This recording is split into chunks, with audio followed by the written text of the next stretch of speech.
Bueno, pues muy buen día. Muchísimas gracias por acompañarnos. Yo soy Alex Águila, soy oficial de proyectos por la justicia climática en la organización Conexiones Climáticas. Y el día de hoy estamos agradeciendo su presencia para tocar un tema tan importante como es la negación de un proceso de consulta pública en un proyecto termoeléctrico privado en Jalisco, en las inmediaciones de los municipios de El Salto y Tlajomulco. Esta solicitud que fue requerida por la organización Un Salto de Vida, pues fue denegada y de ahí la importancia de hablar de esto esta mañana. Nos acompañan el día de hoy Alan Carmona y Sofía Enciso de Un Salto de Vida, Nora Cabrera de Nuestro Futuro y Pablo Montaño de Conexiones Climáticas. Vamos a tener la exposición de la problemática por parte de los compañeros y compañera de Un Salto de Vida, para que después podamos hablar un poquito acerca de la infraestructura energética y sus amenazas por parte de Pablo Montaño. Y finalmente, Nora Cabrera nos hablará un poquito sobre el tema legal que esto va a ir llevando. Vamos a tener un espacio de preguntas y respuestas después de estas tres participaciones. Si fuera de su interés, ir dejando por acá en el chat las preguntas y así las podemos ir agrupando en caso de que fueran similares. Lo pueden ir haciendo y si no, bueno, podemos esperar y abrir el micrófono al finalizar estas exposiciones. Con esto yo le doy paso a Alan y a Sofía para que tomen el micrófono. Muchas gracias. Muchas gracias, Alex, y muchas gracias a todas las que están por acá acudiendo al llamado. Bueno, yo voy a compartir una presentación, si me dan chance. Mm, A ver, ahí me dicen si ya se ve. Ya la podemos ver, Alan, gracias. Ok. Bueno, pues digo, si las asistentes no tenían todo el contexto de la lucha que llevamos tanto en El Salto como Juanacatlán, dos comunidades que han sido, bueno, históricamente afectadas por la contaminación industrial, urbana y agroindustrial. Y no obstante, el gobierno estatal, municipales y federal pues se han empeñado en dar rienda suelta a proyectos y megaproyectos que ahondan esta problemática de contaminación y de afectaciones a la salud en la población.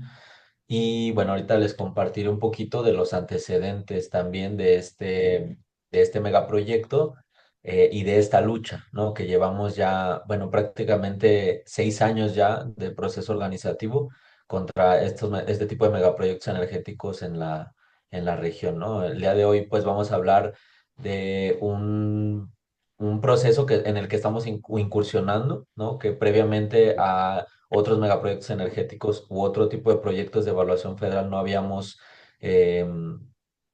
incursionado, que es este mecanismo de consulta pública en el proceso de evaluación de impacto ambiental por parte de la Autoridad Federal Ambiental. Y bueno, pues les compartiré esta respuesta negativa que nos dieron. Como antecedentes y para un contexto más amplio, desde 2015 hay un proceso de construcción de un par de termoeléctricas en la región por parte de una empresa española, Fisterra Energy, que pertenece a Blackstone Group, este corporativo de Estados Unidos.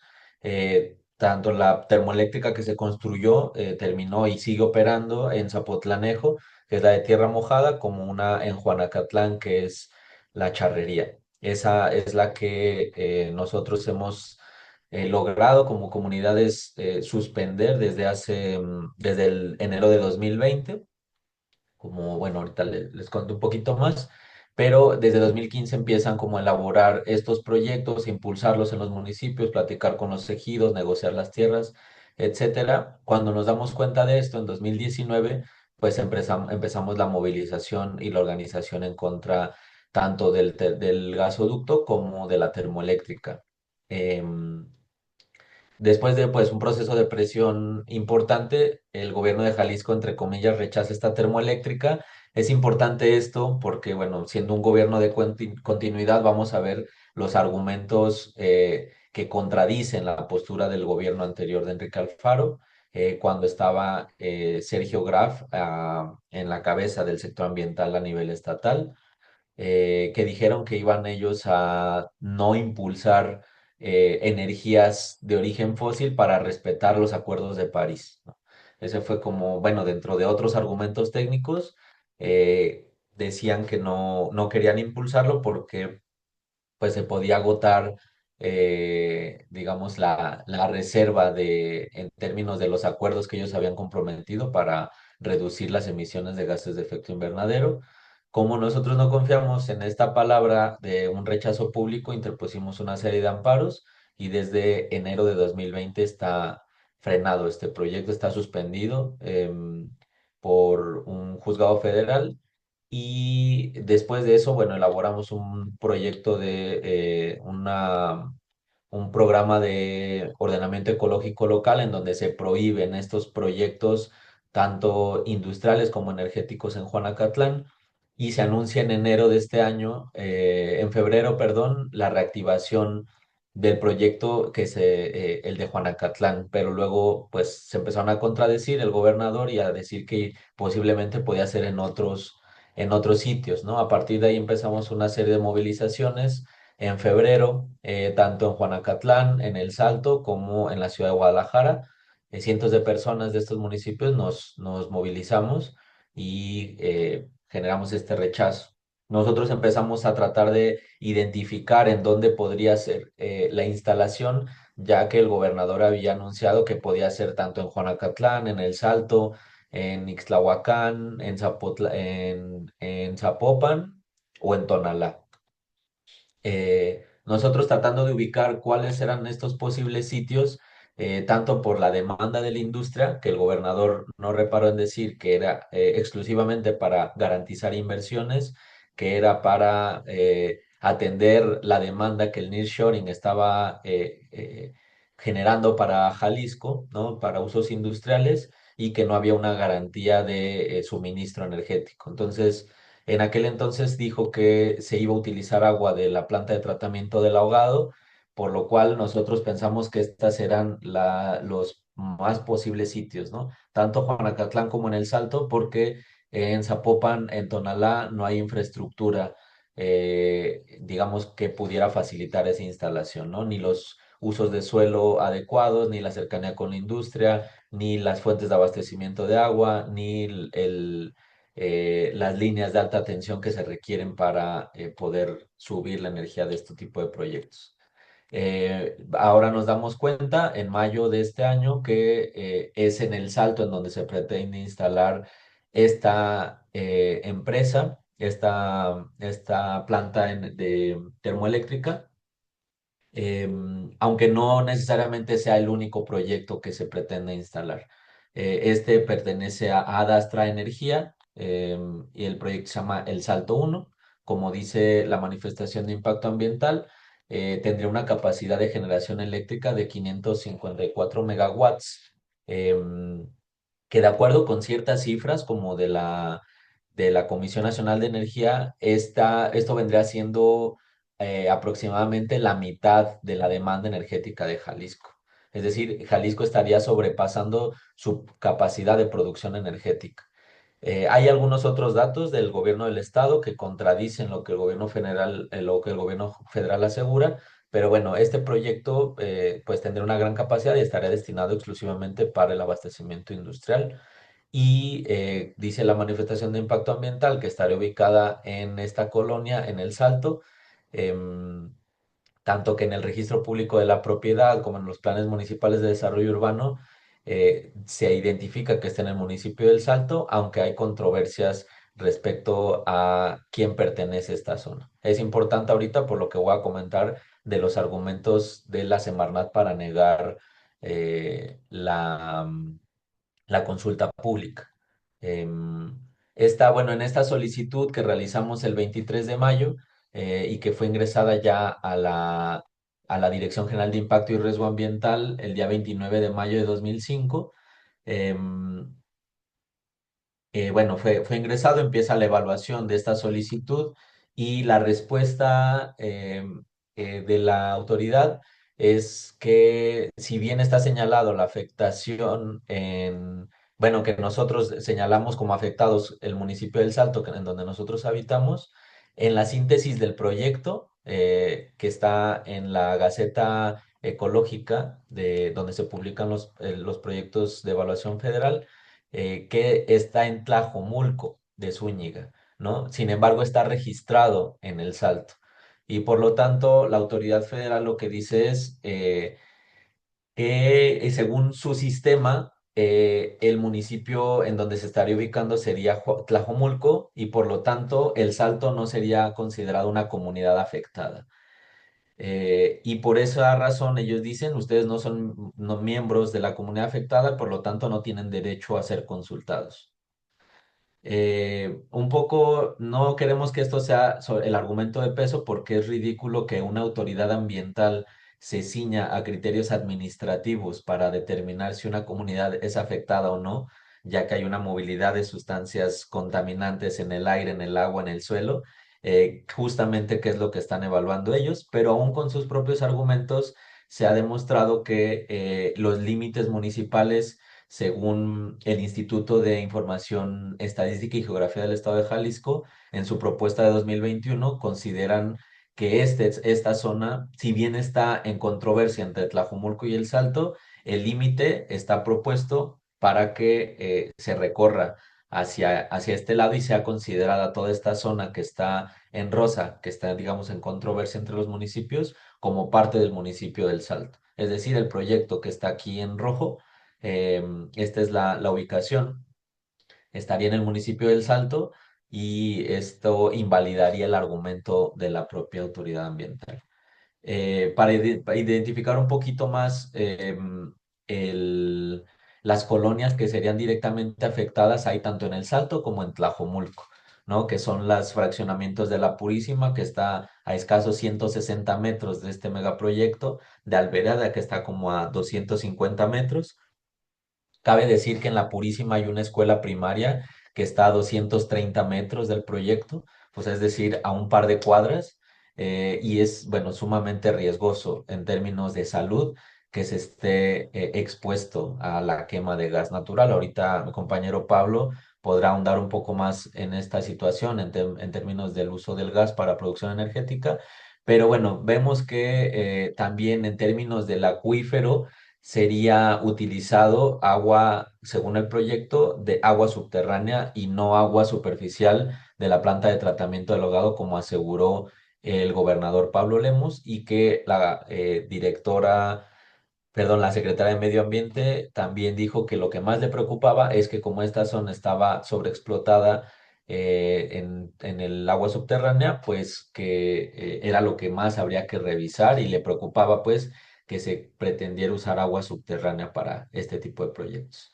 Entonces, bueno, solo yo este es como un contexto general que les quería compartir y decir que, bueno, nos parece increíble que la autoridad ambiental se ciña a estos criterios y es inadmisible. También ahora, pues mi compañera Nora podrá ahondar un poco más en esta situación, pero el municipio del Salto y el municipio de Juanacatlán hemos sido afectados por décadas, ¿no? Por sustancias tóxicas y este tipo de proyectos no solamente en su operación nos afectarían en calidad de aire, en calidad de agua, en cantidad de agua, sino que también estarían propiciando la industrialización de la región para garantizar estas inversiones en un sitio que está sobrepasado en su capacidad de carga desde hace décadas. Entonces, bueno, este es el contexto general y les agradezco la atención. Muchísimas gracias, Alan. Antes de pasarle la palabra a Pablo Montaño de Conexiones Climáticas, nada más recordarles a quienes se unieron ya a comenzar la rueda de prensa, pueden ir dejando sus preguntas en el chat, así las podemos ir agrupando, ya que habrá un espacio al momento en que terminen las participaciones, o bien esperar y abrimos el micrófono. Adelante, Pablo. Gracias Alex y gracias Alan por esta explicación. Yo voy a centrarme en ahondar un poco en la problemática de la cercanía de este proyecto, de lo que ya platicaba Alan hace un momento, hablando un poco del gas como conflicto en términos climáticos y de salud. ¿Cuál es el problema de seguir generando energía con gas, como lo está proponiendo este proyecto?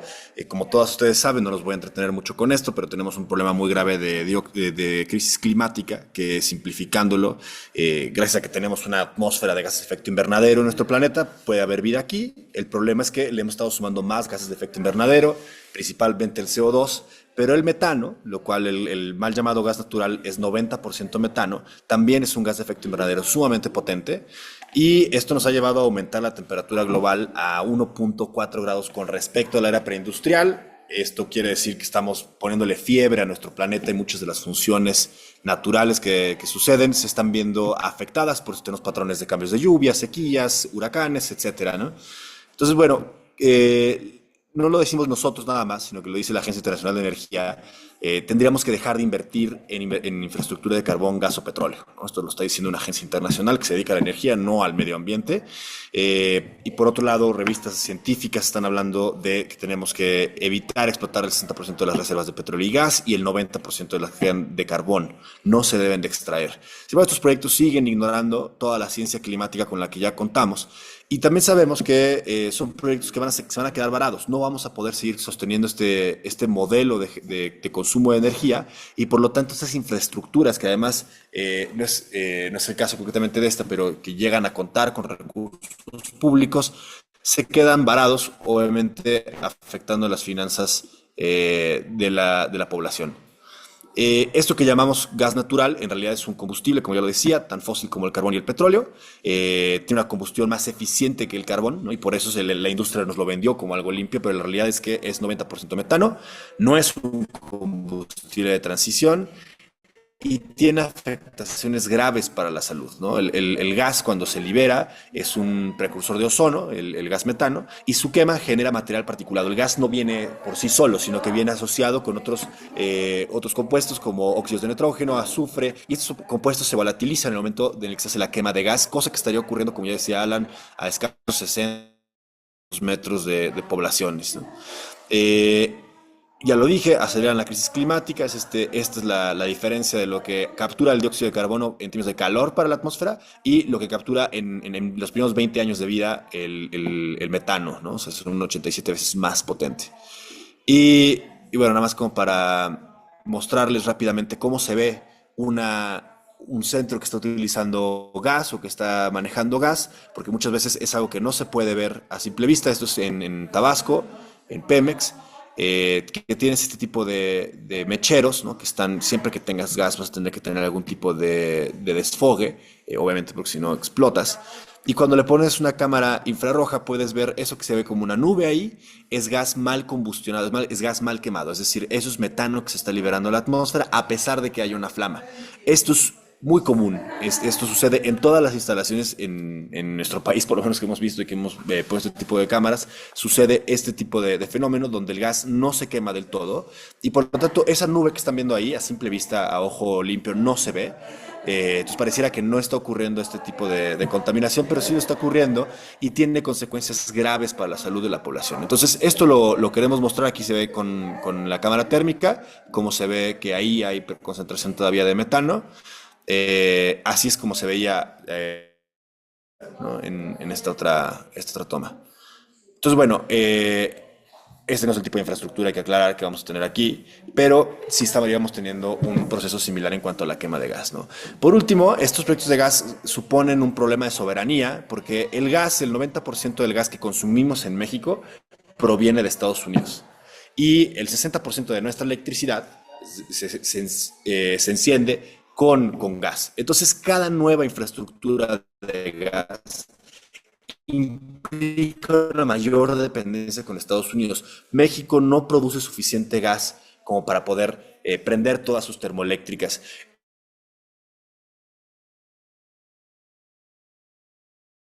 Es el gobierno.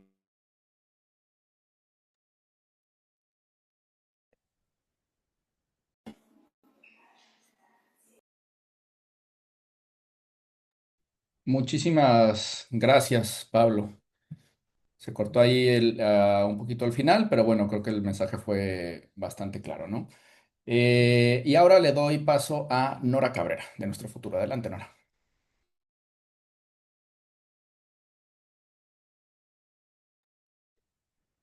Hola, buenos días, ¿cómo están? Muchas gracias. Gracias por las intervenciones previas de ambos compañeros, porque creo que permiten poner perfectamente la escala de lo que está sucediendo. Y creo que aquí es importante en términos de defensa hablar de dos cuestiones. La primera cuestión, lo que tiene que ver directamente con este proyecto que el colectivo, Alan, todas las personas que están dando la batalla en el Salto, tienen como herramientas jurídicas, porque se está violando el derecho a un medio ambiente sano en su vertiente de una garantía efectiva para la participación ciudadana y el acceso a la información.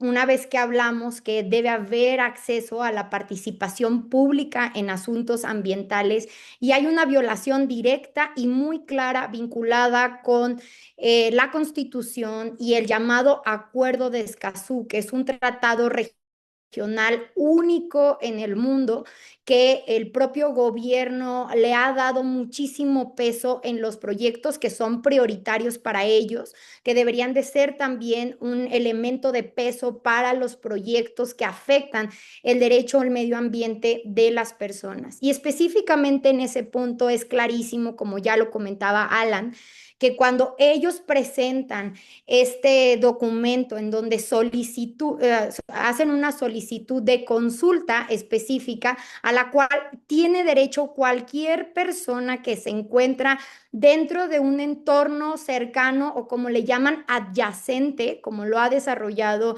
los jueces en México, la Suprema Corte, tienen derecho a hacer la solicitud de esta consulta. En el caso específico de la consulta que se solicita por parte del colectivo a través de Alan como su representante, queda claro que no hay un argumento jurídico que permita decir que como son habitantes del Salto, no pueden solicitar la apertura de la consulta pública en relación con este proyecto. ¿Por qué? Porque la solicitud se hace en relación con una manifestación de impacto ambiental que presenta la empresa en donde de manera expresa se habla de los impactos que se tiene sobre el Salto y sobre los impactos que tiene sobre las cuencas, tanto hidrológica como atmosférica, que impacta a los habitantes de esa zona sobre la que el colectivo está haciendo todos estos trabajos de resistencia en beneficio de toda la colectividad, porque hay que decirlo, el derecho a un medio ambiente sano en algunas ocasiones se defiende por unos pocos, pero termina teniendo impacto sobre todas las personas que habitan esa zona de servicios ambientales. Y esa es la gran lucha que está dando el colectivo. Están defendiendo el derecho de todas y todos en esa región para que no se siga contaminando, para que no siga habiendo emisiones, para que se pueda realmente sanear el río Santiago, para que pueda haber un impacto general en el medio ambiente del que todos ahí se benefician. Y por eso es que el derecho a un medio ambiente sano establece este derecho a la participación ciudadana y una de esas garantías es poder acceder a la consulta, porque es el primer paso. El primer paso es que la ciudadanía pueda ser consultada, que puedan decir qué piensan en relación con este proyecto, cuáles son sus impactos, por qué les importa proteger el derecho a un medio ambiente sano. Y esto se tiene que dar de conformidad con el Acuerdo de Escazú y lo que obligan los estándares mexicanos a las autoridades desde el principio del proyecto. Tiene que ser desde que presentan la manifestación de impacto ambiental. No tenemos que esperarnos a que ya estén empezando a construir para empezar a hablar de consultas. Por el contrario, esto tiene que ser antes de que pueda haber una autorización que derive de este proceso que se detona con la presentación de la manifestación de impacto ambiental. Para esto tenemos estándares, para esto tenemos claramente cuáles son estos requisitos importantes que se deben de seguir cuando hablamos de consultas. De estos casos ya se han ganado muchos, hemos ganado muchos desde diferentes resistencias y no debería de ser un caso contrario para el caso del Salto. Esto específicamente en términos de lo que representa el tema de consulta y lo que están haciendo valer en este caso específicamente el colectivo. Y el segundo punto al que me refería cuando empezaba la intervención es hablar de la importancia de lo que comentaba Pablo, que también tiene elementos jurídicos para poderlo defender, que es ya no tiene que haber más inversión en infraestructura fósil si queremos garantizar el derecho a un medio ambiente sano y el derecho al futuro de las y los mexicanos. Porque seguir hablando de que la opción es construir nuevas termoeléctricas para garantizar un acceso a la energía que no es en esos términos, no hablemos de que es para que las personas puedan vivir en mejores condiciones, no nos engañemos. Se está construyendo esto para seguir industrializando una zona y no para garantizar derechos a las personas que viven en estas zonas. Hay alternativas y hay otras formas en las que se puede hablar de energía que no es seguir hablando de invertir en gas, porque el gas calienta más rápido el planeta. El gas tiene implicaciones directas en el derecho humano de todas las personas. Entonces, cuando logramos frenar un proyecto, cuando logramos que un proyecto de gas realmente se consulte, no avance, estamos logrando garantizar el derecho a un medio ambiente sano de todas y de todos. Realmente la resistencia de lo que se está llevando a cabo en el Salto es algo que tiene implicaciones para todos, para todo el país.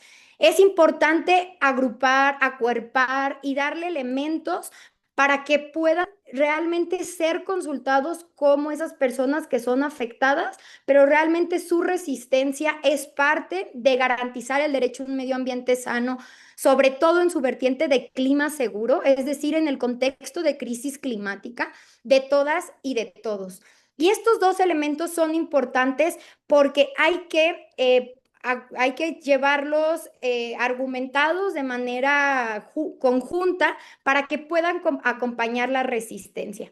Estos primeros argumentos en relación con el tema de la consulta, el colectivo lo va a hacer valer a través de un juicio de amparo indirecto que se estará presentando en estos días, en donde básicamente se dirá por qué sí tienen que ser consultados. Un juez de distrito deberá establecer que no puede continuarse con un proceso de autorización de manifestación de impacto ambiental en tanto no sea consultada las personas afectadas por el proyecto. Y en el fondo del asunto, que es lo que intentaremos ganar, es que se obligue a las autoridades, a Semarnat específicamente, a que haya un estándar de consulta pública alta, un estándar en el que realmente se hable de 6 elementos que son muy importantes cuando hablamos de consulta pública, y esos 6 elementos ya lo ha desarrollado antes los diferentes tribunales, pero también las propias autoridades lo han seguido para otro tipo de proyectos y no tendría que ser el caso contrario con el tema del Salto, y vamos a decir exactamente cuáles son. Realizar una consulta desde las etapas iniciales de proceso en las que se permite el acceso a la información de forma oportuna, clara y comprensible. Asegurar la posibilidad real del público de participar en la toma de decisiones. Garantizar la participación de los diferentes intereses presentes en el territorio a través de los medios adecuados. Promover el aprendizaje entre las partes involucradas y valorar el conocimiento local. 5, llevar a cabo acciones específicas que permitan la participación de las personas o grupos en situaciones de vulnerabilidad y tradicionalmente subrepresentados en la toma de decisiones. Es decir, cuando hablamos de consulta, no solamente hablamos de cumplir con un requisito, sino que realmente haya una participación, porque la consulta en términos medioambientales es un tema de supervivencia. Y lo que están intentando aperturar de este proceso es realmente dar oportunidad a que se puedan llevar a cabo estos 5 elementos. Y termino comentando que en términos de lo que establece la Constitución, tratados internacionales y lo mismo que las autoridades han hecho en otros proyectos, el tema de consulta en términos de justicia ambiental y climática es elemental. Y esa consulta, la autoridad debería de estarlo llevando al territorio. Ellos deberían de estar propiciando que haya participación y estar preguntándole a la gente, ¿qué piensas? ¿Qué quieres hacer? No que le estén cerrando la puerta a los colectivos que están haciendo más allá de su trabajo, ¿no? Están intentando decir, abramos esta consulta, llevando los plazos, 10 días, tenemos que hacer una serie de burocracias que una vez que las están detonando, todavía le cierran la ventana del acceso a la justicia. Entonces, si vamos a hablar de justicia ambiental, si vamos a hablar de implementación del Acuerdo de Escazú, lo más básico es que si un colectivo organizado con una resistencia de más de 6 años en proyectos de este tipo, se le permita llevar a cabo este proceso de consulta. La verdad, felicitar a la resistencia local porque lo que están haciendo es defender el derecho al medio ambiente sano de todas y de todos. Muchísimas gracias, Nora. Bueno, ahora sí vamos a pasar a la sección de preguntas y respuestas. Para quienes se fueron uniendo, nada más recordarles que las pueden mandar acá por el chat o levantar su mano. Y también darles un aviso que si desean recibir el boletín que tiene la información resumida de todo esto, así como las imágenes que nos compartió Alan, pueden dejar su correo en el chat, ya sea en el chat general o me lo mandan por privado y nos encargamos de que lo reciban. Tenemos una primera pregunta, me parecería que va para ti, Alan. Si se puede explicar cuál es la respuesta que dio la de Gira, que es la Dirección General de Riesgo Ambiental dentro de la Semarnat, por favor.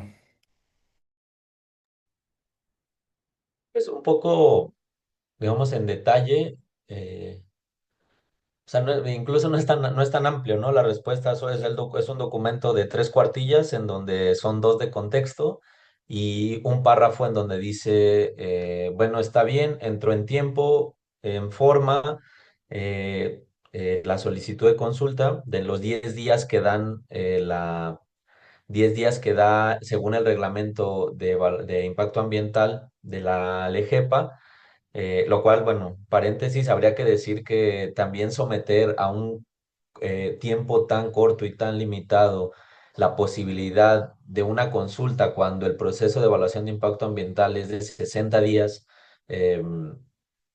es también, bueno, como increíble, ¿no? Muy poca gente está al tanto de las publicaciones de la Gaceta Ecológica donde se publican los proyectos que están en evaluación y dejar únicamente 20 días de estos 60 para emitir comentarios. Pues es algo también, creo que violatorio, ¿no? En muchos sentidos de los derechos a la participación, a la consulta de las poblaciones potencialmente afectadas. En resumen, lo que ellos dicen es, tú haces una solicitud bueno, ustedes hacen una solicitud como Comunidad del Salto por el proyecto que está identificado tanto en la mía como en la publicación en Semarnat del proyecto de la termoeléctrica identificado en el municipio del Salto, pero ya nos dimos cuenta y no está ahí. Lo vamos a modificar en nuestra Gaceta Ecológica. Pondremos que es en Tlajomulco y esto les elimina a ustedes el derecho a la consulta por no ser parte de la comunidad afectada, es decir, son del Salto, no son de Tlajomulco. Eso es la respuesta. No hay un trasfondo, bueno, hay un trasfondo seguramente político y quizá económico de por qué negarlo, pero es esto, ¿no? A mí me gustaría aprovechar la palabra para señalar algunas de las contradicciones también de la Semarnat, de su posición, ¿no? Particularmente de la titular, que creo que en todo momento ha señalado varias cosas. Una, tanto el compromiso que hay de sanear los 3 ríos más contaminados del país, ¿no? Que es Río Atoyac, Río Tula y Río Lerma Santiago. Em, Hay un proceso de construcción de una estrategia de restauración y que ella ha dicho va a ser en todo momento participativa, abocando el acuerdo de Escazú a la participación, a la consulta, a un medio ambiente sano, etcétera. Otra cosa que ha señalado constantemente son los sitios de mayor desastre en el país y en los cuales ha puesto, digamos, en un top 2 la cuenca del Hogado, ¿no? La cuenca del Hogado, particularmente el humedal del Hogado, y la presentó en Tula, ¿no? Ella constantemente también lo refiere y este proyecto estaría ubicado en la subcuenca del Hogado. Por otro lado, también dicen que habrá un respeto a los derechos humanos y este proyecto se encuentra dentro del polígono de alta fragilidad ambiental de la cuenca del Hogado, conocido como POFA. Se encuentra también dentro del polígono determinado para el cumplimiento de las medidas cautelares de la Comisión Interamericana de Derechos Humanos, como las zonas de mayor afectación. Y bueno, o sea, creo que ese son el cúmulo de contradicciones que se pueden señalar por parte de esta autoridad, que en este momento justo están realizando un recorrido para identificar sitios para restaurar. Tienen esta semana el equipo de restauración de la Semarnat haciendo este recorrido por lugares específicos y por otro lado, pues negando esta posibilidad de verdaderamente y de manera vinculante poder generar esta consulta pública. Entonces, bueno, eso es básicamente lo que quería comentar y complementar a la participación que tuve hace rato. Muchas gracias, Alan. Adelante, Pablo. Sí, no, era para puntualizar sobre esto que estaba comentando Alan. Eh, Nada más queriendo recalcar desde una perspectiva ambiental y Perdón, Pablo, que me atraviese. ¿Nos puedes climática, no hay ayudar a manera de apagar tu explorar un cámara? territorio metiéndole más gas que va a implicar. A ver si ahí mejora. ¿Me escuchan mejor, Ahí te Alex? escuchamos mejor, gracias. Va, solo quería puntualizar que no hay manera de armonizar el crear más infraestructura de gas para más industria con la idea o con la intención de sanear un territorio, como lo plantea la Semarnat. No hay una forma de hacer esto mitigando impactos, es una contradicción pura y llanamente, ¿no? Entonces, solamente como para recalcar que si existe una voluntad real, genuina, de resarcir el daño que ha ocurrido en este territorio, de ninguna manera se podría permitir un proyecto como una nueva termoeléctrica que traería solamente más industria y más contaminación. Gracias. Muchísimas gracias, Pablo. No tenemos ninguna otra pregunta en el chat. No sé si alguien por acá tenga alguna otra inquietud que quiera lanzar acá a nuestros expositores y expositora. O levantando la mano también directamente si quieren, abriendo su micrófono. Adelante, Marco, por favor.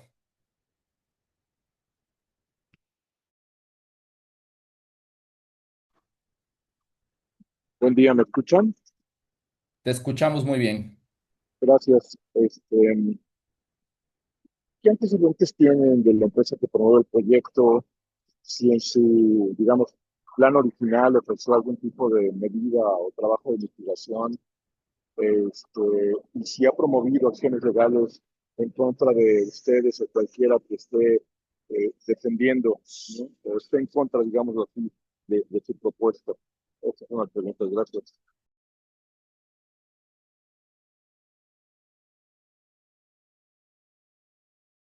¿Quién la quiere tomar de los compañeros?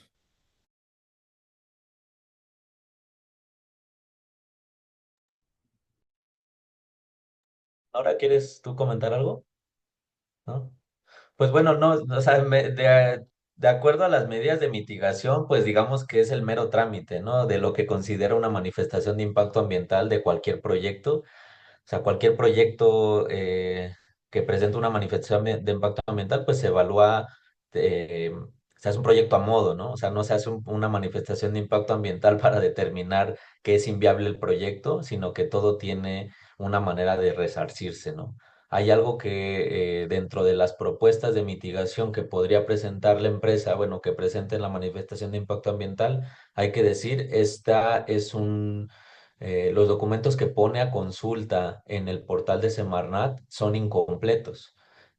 Son resúmenes ejecutivos. Bueno, hay una parte de la manifestación de impacto ambiental que sí está un poco más extensa, pero en cuanto a la evaluación de riesgos ambientales a la que está obligada a estos proyectos energéticos, em, no está completa, ¿no? Y justamente el proceso de consulta pública es para solicitar todos los documentos y todos los anexos. Es decir, no podemos nosotros conocer verdaderamente el nivel de afectación estudiando los documentos que están disponibles en este momento. Entonces, esta exigencia de la consulta pública no solamente es decir, bueno, queremos opinar para que se haga mejor el proyecto o que no nos afecte tanto, sino tener la información completa para conocer verdaderamente el nivel de afectación que puede llegar a tener y poder frenar este proyecto.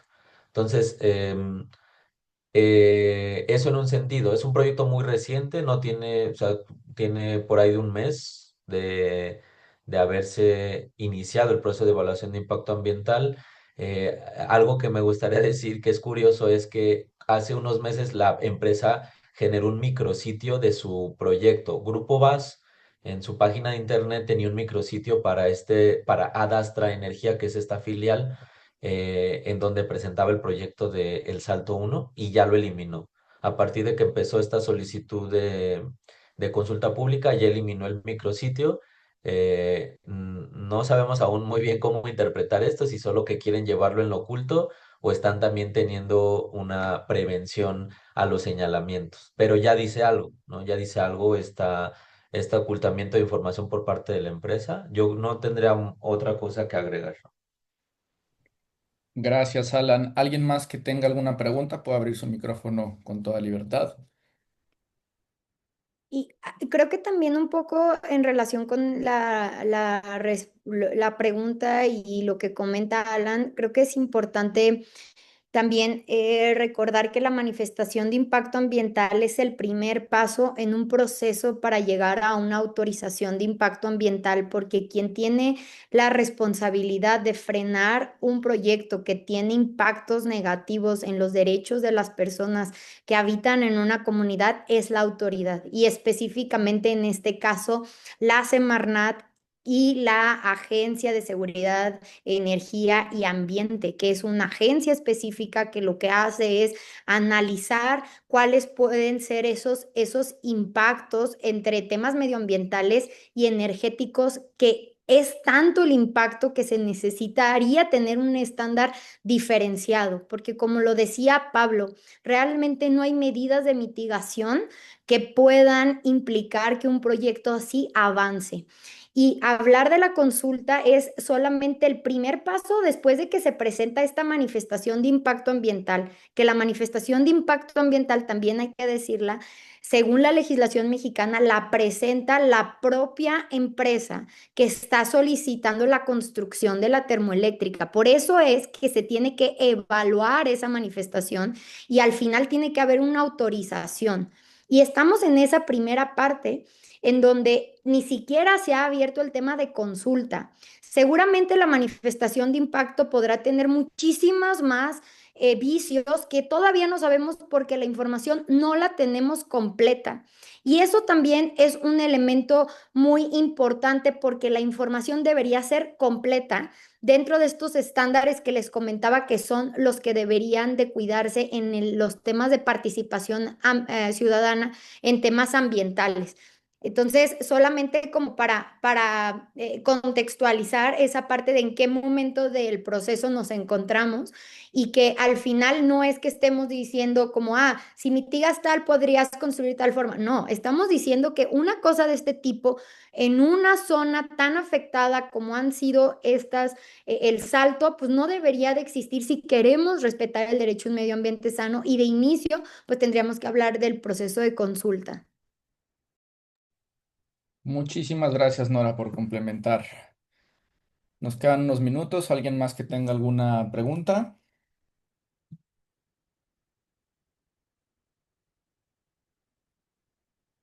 Al parecer ya todo quedó muy claro. Pues bueno, agradecer su atención. Ya tienen por ahí nuestro contacto de prensa en caso de que quieran buscar ondear con alguna entrevista con cualquiera de nuestros compañeros, compañera que expuso el día de hoy. Y agradecerles mucho por su atención, su presencia y su escucha activa. Que tengan un muy buen día y muchísimas gracias.